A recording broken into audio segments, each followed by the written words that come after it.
Welcome to program report card. मैं हूं अलीना फारूक शेख। आज हमने बात करनी है जी पीडीएम का आइंदा का लाहे अमल क्या होगा और क्या आवाम उनका साथ देगी या नहीं, लेकिन इट्स सोशल इशू सैटरडे। तो सबसे पहले हम बात करेंगे जनाब एक पल्स कंसल्टेंट्स के जो सर्वे में मजीद तफसीलात खुल के सामने आ रही हैं, मजीद जो लोगों की आ रहा है, एक बड़ा हैरान कुन चीज़ सामने आई है। जहेज़ जिससे मुतल्लिक बड़ी बातें होती हैं, तासुर यही है कि अक्सरियत जो पाकिस्तान में लोगों की है वो ये समझती है कि जहेज़ एक लानत है या फिर माशरे से इस तरह की कभी रस्म के ख़ात्मा होना चाहिए, जहेज़ नहीं होना चाहिए। इससे मुतल्लिक बड़ी कैंपेन्स भी चली, बड़ी दफ़ा हमें ये सुनना है।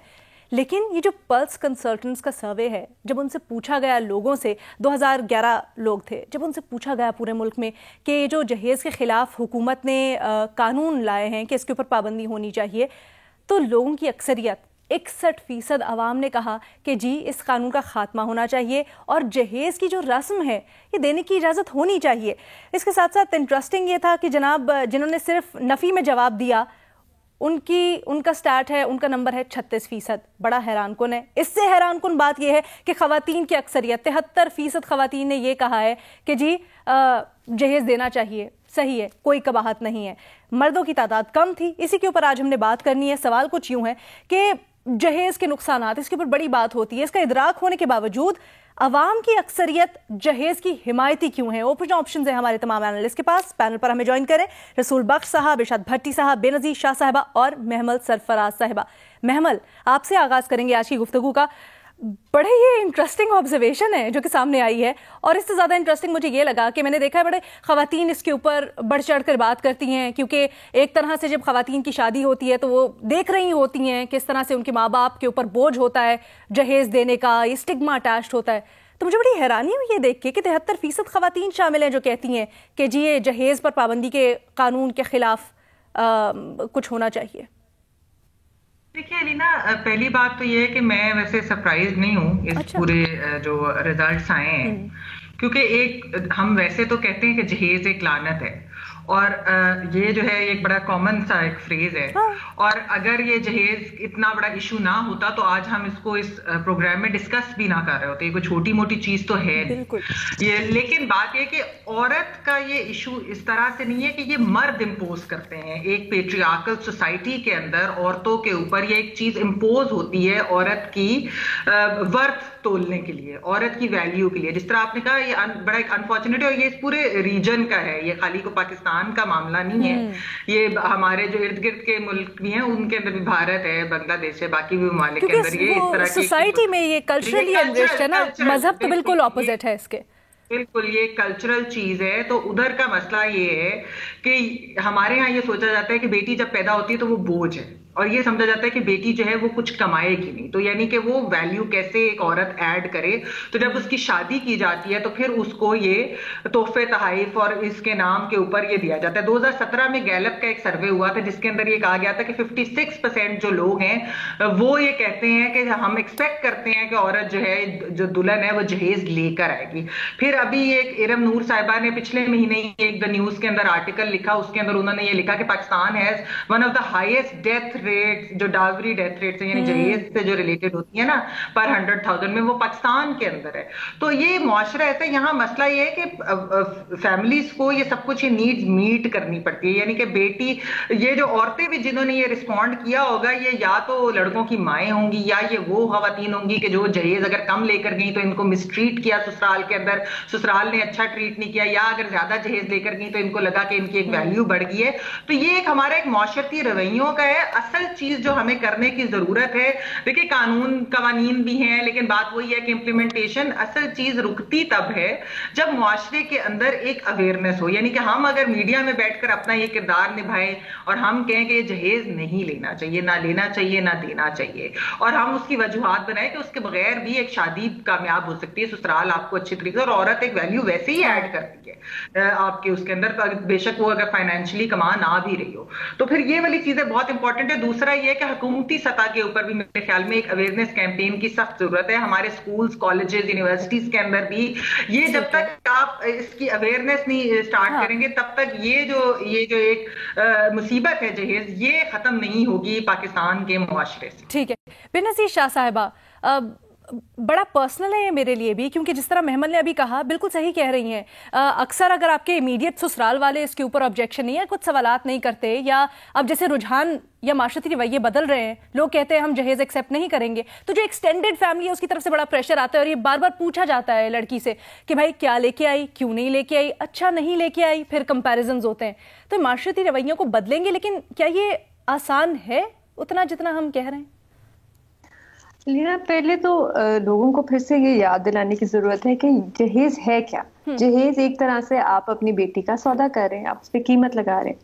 अच्छा, मेरे लिए जाती तौर पे ये एक वायलेंस अगेंस्ट वुमेन भी है, क्योंकि जहेज की वजह से कम उम्र बच्चियों की शादी हो जाती है। जितनी कम उम्र बच्ची की शादी होगी उतना कम जहेज देना पड़ेगा।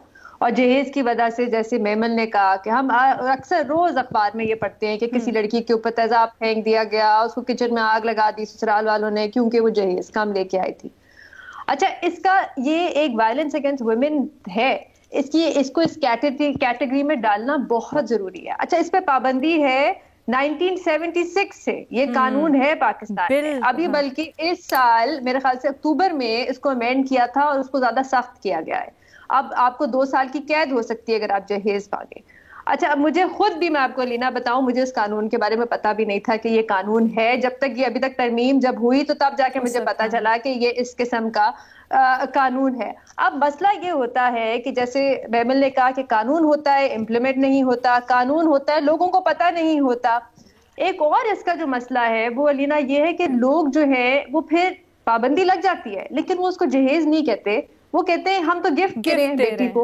अब आप गिफ्ट के ऊपर कैसे पाबंदी लगा सकते हैं? गिफ्ट तो वो जितना मर्जी देना है। तो जब तक आप एक अवेयरनेस कैंपेन नहीं शुरू करेंगे, जब तक आप ये माइंडसेट चेंज करेंगे और लोगों को बताएंगे नहीं कि किस किस्म के तशद्दुद का, किस किस्म के वायलेंस का और अब्यूज का औरतों को सामना करना पड़ता है इस चीज की वजह से, तब तक ये माइंडसेट चेंज नहीं होगा। ठीक है, इरशाद भट्टी साहब, जहेज के बुरे पहलुओं के पता लगने के बावजूद ये इतना क्यों हमायती हैं लोग जहेज के? सर्वे को एक तरफ छोड़ दें, सर्वे के बारे में मेरी जो राय है वो एक अलग, लेकिन लेकिन जहेज एक हकीकत है, घर घर की कहानी है। तो मैडम शेख, मैं आपसे पूछना चाहता हूं कि रिश्वत का इदराक नहीं है इस कौम को कि हमारा मजहब और क्या कहता है रिश्वत के बारे में? फिर क्यों रिश्वत है इस मुल्क में? झूठ का पता नहीं है कि झूठ के क्या फायदे और क्या नुकसानात हैं? गीबत का पता नहीं है हमें कि गीबत कितनी बड़े मुर्दा भाई का गोश्त खाना है का मुतरादिफ है, भाई का गोश्त खाना। ज़ख़ीरा अंदोज़ी का पता नहीं है कि क्या मतलब होता है। मिलावट का, कम सिन बच्चियों और बच्चों से रेप का हमें इदराक नहीं है कि क्या दीन दुनिया और आखिरत में क्या होगा, लेकिन इसके बावजूद देख लें।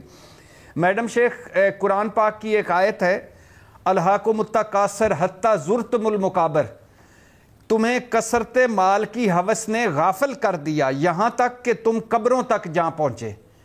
तो ये कसरते माल की जो हवस है ये तबाही फेर देती है। मैंने ऐसे घर देखे हैं मैडम शेख कि जिनमें बेटी, जब बेटी का मामला हो तो माँ बाप कह रहे होते हैं, फैमिली वाले कह रहे होते हैं जहेज एक लानत है।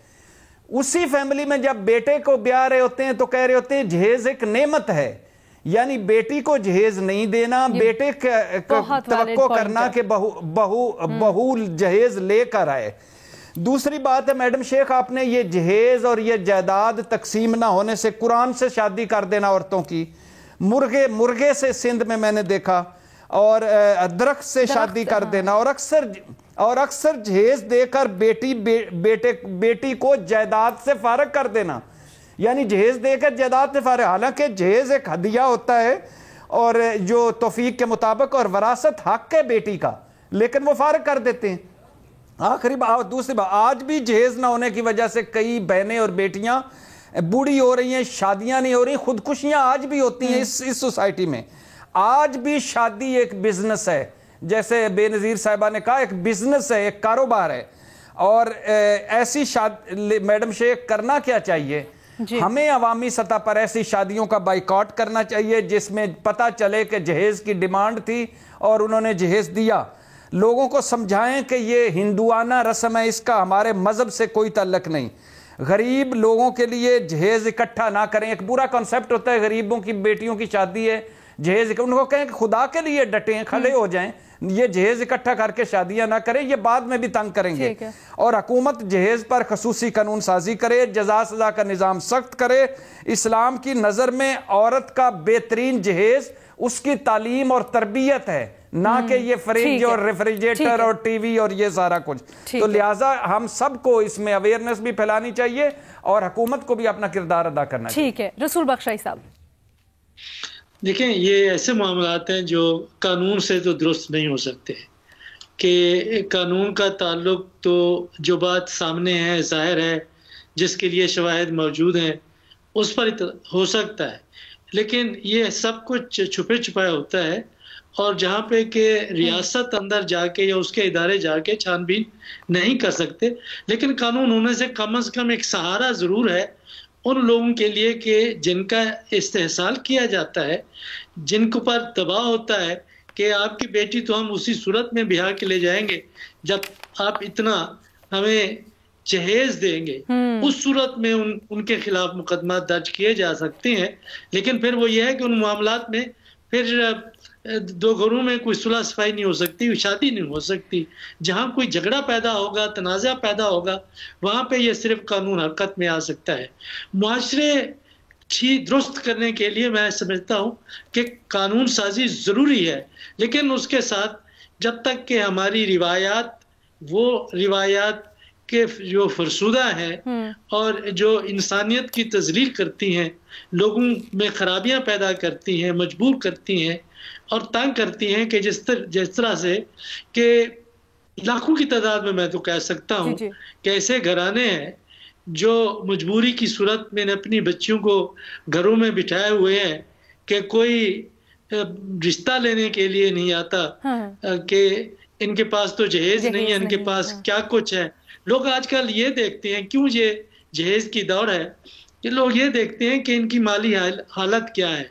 आपसे पूछते हैं आपका घर कहाँ पे है, ताकि उनको ये अंदाजा हो कि ये कौन सा इलाका है, कौन सा मोहल्ला है, मटेरियलिस्टिक हो गए हैं, ठीक है, जनरली। अच्छा, नहीं, लेकिन मैं बिल्कुल निचले तबके की बात करना चाहती हूँ, जिनको ये प्रॉब्लम सबसे ज्यादा होती है। और जैसे बेनज़ीर ने बड़ी राइटली पॉइंट भी किया कि जिसकी वजह से तशद्दुद का निशाना भी बनाया जाता है खवातीन को। महमल, मैं आपकी तरफ आना चाहती हूँ, पर मुझे ब्रेक लेनी है। यहाँ पर दो चीजें खुल के सामने आई हैं। एक, हम कवानीन की बात कर रहे थे, लेकिन फिर एक चीज ये भी होती है कि खासतौर पर गरीब अवाम, वो तो कोर्ट कचहरी के मामलात में पढ़ना ही नहीं चाहती, क्योंकि अगर पढ़ गए तो फिर आगे बच्ची की शादी कैसे होगी? इस तरह तो स्टिग्मा लग जाएगा, फिर तो सोसाइटी कहेगी कि भाई ये तो इस तरह से जाते हैं हमारे खिलाफ, तो आज ही शादी से पहले हो रहा है, कल क्या होगा? 100 चीजें होती हैं ना। देखिए, जैसा रसूल बख्श साहब ने कहा कि एक तो पहली चीज है कि इसको इम्प्लीमेंटेशन इसकी बड़ी मुश्किल है, यानी कि अगर किसी ने कुछ दिया भी है तो आपको कैसे पता कि वो लड़की के घर की तरफ से ही आया है। आप घरों के अंदर जा जाकर तो तलाशी है वो वाली चीज नहीं लेंगे अनलेस कि ये रिपोर्ट होकर कहें जी हमसे डिमांड की गई है। तो ये एक बड़ा मुश्किल है। फिर देखिए कि अगर लोगों की एक से ज्यादा बेटियां तो वो बेटियां हैं, तो वो फिर जाहिर बात है वो ये नहीं करेंगे कि वो इस तरह की कोई चीज रिपोर्टिंग या उस चीज में पढ़ जाए। बिल्कुल, जिस तरह सबने कहा है ना अलीना, ये एक मुआशरती रवैया है, इसको सोच में तब्दीली लाने की जरूरत है। सबने इधर यही बैठकर बात की है, जब तक हम अपनी सोच में तब्दीली नहीं लाएंगे ना तो ये कवानीन जितने मर्जी खवातीन खास तौर पे अपने रवैयों में कैसे तब्दीली ला सकती हैं कि जो फैमिली कल्चर की वजह से प्रेशर डाला जाता है लड़की के ऊपर भी, और फिर जहां शादी हो रही होती है उस घराने के ऊपर, तो ये कैसे हो सकता है खवातीन खुसूसन? नहीं, देखिए अलीना, बात मैंने जिस तरह पहले की कि ये एक पेट्रियार्कल माइंडसेट है, ये खवातीन का इसमें कसूर नहीं है, कि यानी कि ये एक हमारी सोसाइटी एक ऐसी है कि जहां पर जिस तरह बेनज़ीर ने भी कहा कि सौदा एक तरह से इसको जो जहेज है ना वो इस तरह तोला जाता है, वर्थ ऑफ अ वुमन, कि कितना जहेज दे रहे हैं तो फिर किस घराने में उसकी शादी होगी। तो ये जो चीज है ना, ये मुआशरा जब ओवरऑल चेंज होगा, खासतौर पर मर्दों की सोच, ये खाली इसमें खवातीन तो फिर वो जाहिर बात है। अच्छा, मैं यहाँ पे थोड़ा सा डिसएग्री करना चाहूंगी बेनज़ीर, मैं आपकी तरफ ही सवाल लेके आती हूँ। क्या ये वाकई मर्दों की सोच, या फिर मैंने कई दफा ये, जैसे मैंने पहले भी कहा, ये नोटिस किया है कि क्योंकि घर गृहस्थी के मामलात और वो एक सोसाइटल प्रेशर खवातीन की तरफ से भी आता है, तो अगर सास, पुप्पो सास, नंद, वो लोग प्रेशर डाल रहे हैं तो हमें उनका रोल भी तो एक्नॉलेज करना चाहिए। देखिए अलीना, यहाँ पे तो ज्यादातर ऐसी शादियां होती हैं जहाँ पे औरतों की मर्जी नहीं शामिल होती, ना उनसे पूछा जाता है, तो फिर उनकी क्या से होगी बाकी मामलात में शादी की। तो ये इशू एक है, जब तक माइंडसेट आपका चेंज नहीं होगा, जब तक आप लोगों को बताएंगे कि नहीं हम इसको जहेज का नाम दे देते हैं, बट ये एक्चुअली, मैं जैसे पहले कह रही थी, ये एक वायलेंस अगेंस्ट विमेन है। आप औरतों के ऊपर एक कीमत लगा रहे हैं और औरतों को एक वो स्टेटस नहीं दे रहे सोसाइटी में जो उनको मिलना चाहिए। तो फिर जब तक ये माइंडसेट नहीं चेंज होगा तो आप जो मर्जी कानून बनाते रहे। अब खैबर पख्तूनख्वा में 2017 से कानून है इसके खिलाफ, लेकिन इम्प्लीमेंट ही नहीं हुआ कभी। तो आप कानून जो मर्जी बना दें, जब तक माइंडसेट नहीं आप बदलेंगे, जब तक आप लोगों को बताएंगे नहीं कि इसकी वजह से क्या क्या औरतों को किस किस चीज का सामना करना पड़ता है, तब तक आप कानून बनाते रहें। देखें, इसके अंदर जिस तरह जो कानून की बात की ना, डोमेस्टिक वायलेंस पे भी तो कानून है, लेकिन जब कोई औरत जाती है थाने में और जाके रिपोर्ट करती है तो वो कहते हैं आपका आपसी मामला है। ज्यादातर ये थानों में होता है कि आपका आपसी मामला है, फैमिली का मामला है, खुद ही हल कर ले। तो मुझे बताएं कि ये जब इस तरह के एक वही जो बात है, मुआशरती जो रवैया ये है कि आपकी सोच ही ये है, तो फिर आप उसको चेंज कैसे तब तक नहीं लेंगे जब तक सोचना बदले। ये सिर्फ गरीब तबके की बात नहीं हो रही, ये आपकी अपर क्लास में भी मौजूद है, मिडिल क्लास में। हाँ, कि जो लड़की के वालिदैन है वो फर्नीचर देंगे, वो सोना ज्वेलरी भी देंगे, वो माँ को भी गिफ्ट देंगे, वो लड़के को भी गिफ्ट देंगे, वो उसके दोस्तों को भी गिफ्ट देंगे। ये एक माइंडसेट है, ये अक्रॉस द क्लास है, ये किसी सिर्फ गरीब तबके में या अपर क्लास में नहीं है। ठीक है जी, ठीक है। हम यहाँ पर एक छोटी सी ब्रेक लेते हैं। हमारी तमाम जो एनालिस्ट हैं उनकी मुश्तरका या राय ये है कि ठीक है, हम क़वानीन पर तो बात करते हैं और कानून बनाया, लेकिन यहाँ पर अहम है माशरती रवैयों को बदलना। उसके लिए आप लोग आपस में बात करें, हुकूमती सतह पर एक अवेयरनेस कैंपेन हो, लेकिन जो रवैये हैं हमारे, उनको तब्दील करना बड़ा ज़रूरी है। Take a very short break, will be right back. Break के बाद खुशामदीद जी। हम बात करेंगे मुल्की सियासत में, क्योंकि दिलचस्प मरहले में दाखिल हो गई है। पाकिस्तान डेमोक्रेटिक मूवमेंट की जो 11 जमातें हैं उनके लिए अब ये फैसला कुन मरहला है। 13 दिसंबर की डेडलाइन तो दी है, लेकिन आगे करना क्या है 13 दिसंबर के बाद, ये अब बड़ा सवाल है। 3 ऑप्शंस के ऊपर गौर हो रहा है। मुज़ाकरात करें, लॉन्ग मार्च करें, या फिर असम्बलियों से इस्तीफे दें। इन तीनों के ऊपर हम गौर करेंगे, लेकिन इसके साथ साथ हकीकत यह भी है कि हुकूमत बड़ी पुरएतमाद नजर आती है। वो कहती है कुछ नहीं इससे हासिल होना, ये जो एहतजाज कर रहे हैं क्योंकि इनके ज़ाती मफादात के लिए। साथ ही साथ इदारा शुमारियात की जो रिपोर्ट है जिससे मुतल्लिक वो बताते हैं कि जी अशिया ज़रूरिया की कीमतें इस हफ्ते या इस महीने कैसी रही हैं, उसमें देखा जा रहा है कि इस हफ्ते के दौरान अशिया ज़रूरिया की कीमतों में, जिसमें आलू, टमाटर वगैरह, सब्जियाँ, दालें शामिल हैं, वो कम हो रही हैं। तो ये एक बड़ी मुस्बत पेशरफ्त है, क्योंकि आवाम तो खास तौर पे जो कहा जा रहा था तज्जियाकारों की तरफ से भी निकल इसलिए रही थी क्योंकि बढ़ती हुई महंगाई का उनको सामना था।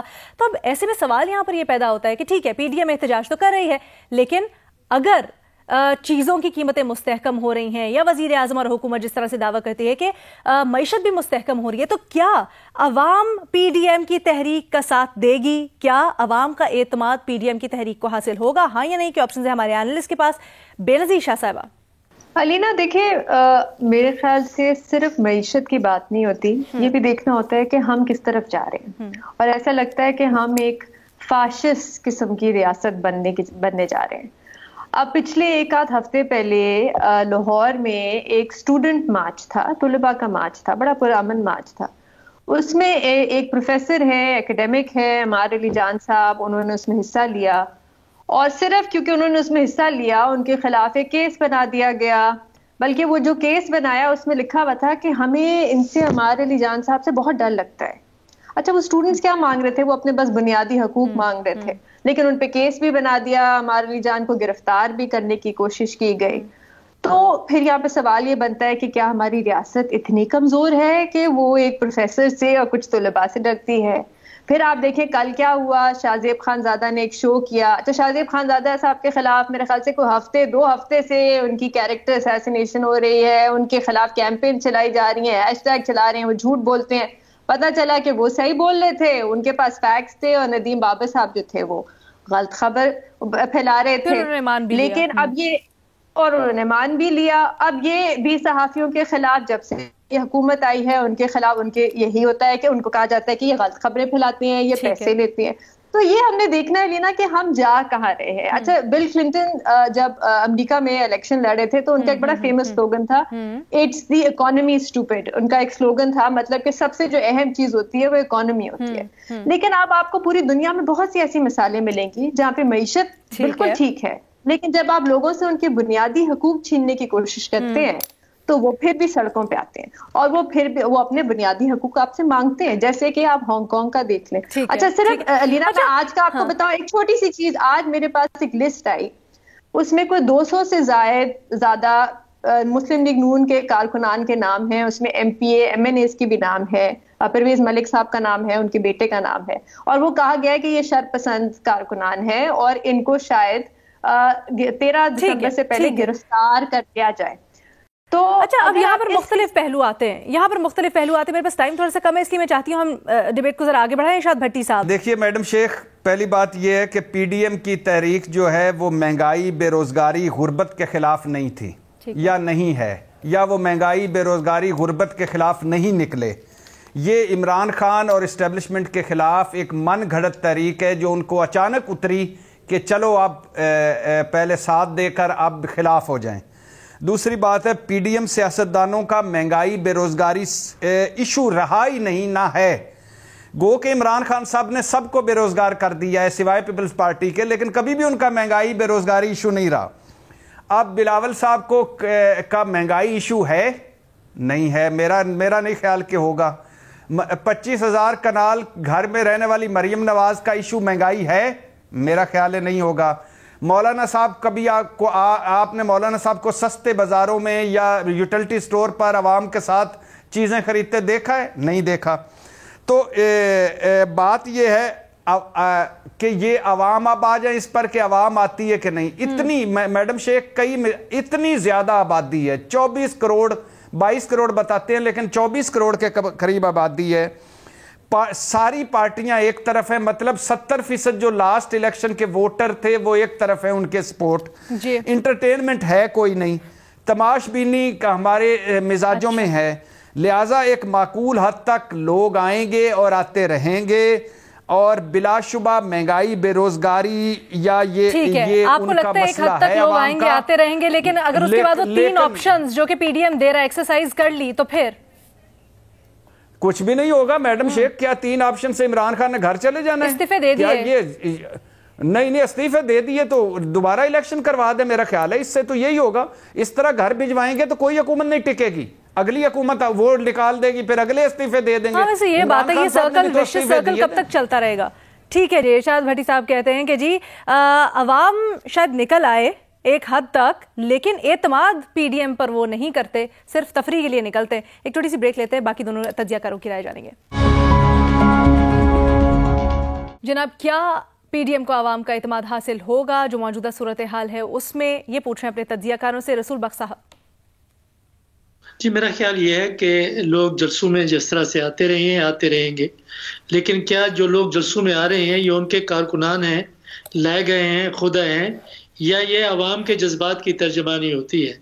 ये हमारी सियासी रिवायत है कि जो भी जलसा हो, जिसका भी हो, जब भी हो, जहाँ भी हो, वो हमेशा कामयाबी करार दिया जाता है, और हमेशा ऐलानात यही होते हैं, दावा भी यही होता है कि वो अवाम की नुमाइंदगी करते हैं। तो यहाँ पे हमारे पास कोई ऐसा तरीका नहीं है कि जिससे कि हम मालूम कर सकें कि वाकई अवाम की नुमाइंदगी करते हैं या नहीं करते हैं। लेकिन जो जलसे जुलूस हो रहे हैं उनका तो वाज़ेह मकसद है कि इमरान खान की हुकूमत को मुस्तहकम नहीं होने देना, इसको चलने नहीं देना, कमज़ोर रखना है। अगर हुकूमत को कमज़ोर रखना है तो जब आप महंगाई की बात करते हैं, बेरोजगारी की बात करते हैं, तो वो फिर कैसे ये इन चीज़ों में कमी आएगी? क्योंकि जब तक के इस्तेहकाम नहीं होगा, सरमायाकारी नहीं मुल्क के अंदर हो सकती। जलसे जुलूस होंगे, कोई उनको नहीं रोक सकता, लेकिन मैं नहीं समझता कि उससे कोई सुधार पैदा होगा। बाकी जो वो ये बात कह रहे हैं कि जी हम मज़ाकरात करेंगे और या ये है कि हम असम्बलियों से इस्तीफा देंगे, ये तो एक डेवलपिंग स्टोरी है, ये चलती हुई रील है, पट्टी है, देखते हैं कि आगे क्या करते हैं। मेरा अपना ख्याल ये है कि वो मज़ाकरात को एक दफा जरूर मौका देंगे, हर तरफ से उनके ऊपर भी दबाव होगा, मुल्क के अंदर से भी और जो बाकी दोनों ऑप्शंस है उसके साथ बहुत ज्यादा इम्प्लीकेशंस भी अटैच्ड हैं। महमूद सरफराज साहिबा, देखिए लीना, पहली चीज तो ये कि जो बेनजीर ने बात की शुरू में, वो ये कि जो एक ऑपरेशन का एक माहौल है, तो हम लोगों के लिए ऑपरेशन और आज़ादी इजहार राय जो है ये बहुत इंपॉर्टेंट है, और किसी भी एक जमहूरियत के लिए ये चीज़ें बहुत इंपॉर्टेंट होती हैं। और ये एक हमें महसूस हो रहा है कि इस वक्त जो है इस मुल्क के अंदर अपनी बात कहना, खुलकर कहना या किसी के हक के लिए आवाज उठाना वो एक मुश्किल होता जा रहा है। दूसरी चीज ये कि जो महंगाई की बात है, आपने आदादोशुमार किया, आपने अभी कहा कि वो चले चंद फीसद कम भी होंगी, प्राइसेस भी थोड़ी सी कम होंगी, लेकिन इन्फ्लेशन एक अनफॉर्चुनेटली एक ऑन गोइंग वेव है, एक इकोनॉमिक क्राइसिस आपको पता है कि है ऑलरेडी। कोविड भी आ गया, उससे पहले भी नीचे चल रही थी, फिर चंद गलत फैसलों की वजह से या देर से जो फैसले किए, जिस तरह IMF के पास जाना देर से, जो बाद में एडमिट भी इस हुकूमत ने किया, उसकी वजह से, कोई और भी इस तरह की चीजें, उसकी वजह से चीजें जो हैं वो बेहतरी की तरफ नहीं जा रही। असल चीज क्या है, पीडीएम ने तो कैपिटलाइज करना है अवाम के इन सब इमोशंस के ऊपर। यानी अगर महंगाई होगी, गैस का बहरान आ रहा है, बाकी चीजें हैं, पीडीएम तो उस चीज को कैपिटलाइज करेगी इस हुकूमत के खिलाफ। असल चीज है कि हुकूमत अपनी परफॉर्मेंस बेहतर करे, कारकर्दगी बेहतर करे, तो फिर अवाम का एतमाद हुकूमत के साथ होगा, नहीं होगी तो फिर ऑपोजिशन के साथ। लेकिन एक भट्टी साहब ने जो बात की वो बड़ी अच्छी थी कि ये जो एक साइकिल है पूरा, कि यानी कि ये हुकूमत जो है बस चली जाए, इतना प्रेशर अगर ऑपोजिशन डाल दे, वो बेशक नो कॉन्फिडेंस करे, रेजिग्नेशन करे या किसी गैर जमहूरी तरीके से हटाने की कोशिश करे, ये नहीं होना चाहिए। देखिए हुकूमतों को अपने 5-5 साल पूरे करने चाहिए, जैसे भी हो, जैसे भी आई हो, नहीं भी वो आपको सही लगता कि किस तरीके से आए, लेकिन फिर भी वो अपने 5 साल पूरे करेंगे, अगली हुकूमत आएगी, ट्रांजिशन होगी, तो ही हमारी जमहूरियत सही तरह से चल सकती है और अवामी मसाइल के असल जो है वो आंसर तभी सोल्यूशन मिलेंगे जब इस तरह जमहूरियत चलती रहे। ठीक है। अच्छा महमल, एक चीज क्विकली मैं थोड़ा सा वाज़ेह करना चाहती हूँ, आपका जवाब इसलिए पूछ रही हूँ। आपने अभी ये कहा है कि ठीक है अशारिये जैसे अब मुस्बत हो रहे हैं, तो क्या आपको लगता है इस वजह से थोड़ा सा हुकूमत के ऊपर से प्रेशर हटेगा या अवाम थोड़ा सा अपना वजन हुकूमत के पलड़े में डालेगी? देखिए अलीना, हुकूमत के ऊपर तो प्रेशर है। ये हुकूमत के आप लोगों से आप प्राइवेटली अगर बात करें, वो खैर पब्लिकली भी कहते हैं कि हमें अब ऑपोजिशन से या कुछ जमातों से हमें नेगोशिएट करना चाहिए, बातचीत करनी चाहिए, मुज़ाकरात करनी चाहिए। वो किस वजह से कह रहे हैं? उन्हें लग रहा है, उन्हें फील हो रहा है, क्योंकि एक तरफ कारकर्दगी नहीं है, दूसरी तरफ ऑपोजिशन जो है उनका प्रेशर बढ़ता जा रहा है स्ट्रीट पावर के थ्रू भी। तो ये जो चीजें, उससे लगता है हुकूमत के लोगों को भी कि वो तनहा रह गए। तो मेरे ख्याल में हुकूमत पर प्रेशर है, लेकिन जैसे कि मैंने कहा, और अवाम भी, देखिए अवाम के लिए तो बढ़ती हुई महंगाई बहुत बड़ी प्रॉब्लम है। अगर गरीब को एक इज्जत से जिंदगी नहीं कोई जी सकता, हमें पता है, हमारे पास भी लोग काम करते हैं, किस तरह उनके हालात है, तो वो एक प्रॉब्लमैटिक चीज तो है। तो अवाम का तो उनको शायद मिल भी जाए साथ, लेकिन मैं फिर भी वही कहूंगी कि हुकूमत अपनी कारकर्दगी बेहतर कर ले और 5 साल ये हुकूमत चलनी चाहिए। ठीक है जी, विद दैट नोट आपसे आज इजाजत लेंगे। आपसे पीर को दोबारा मुलाकात होगी। अपना बहुत ख्याल रखिएगा।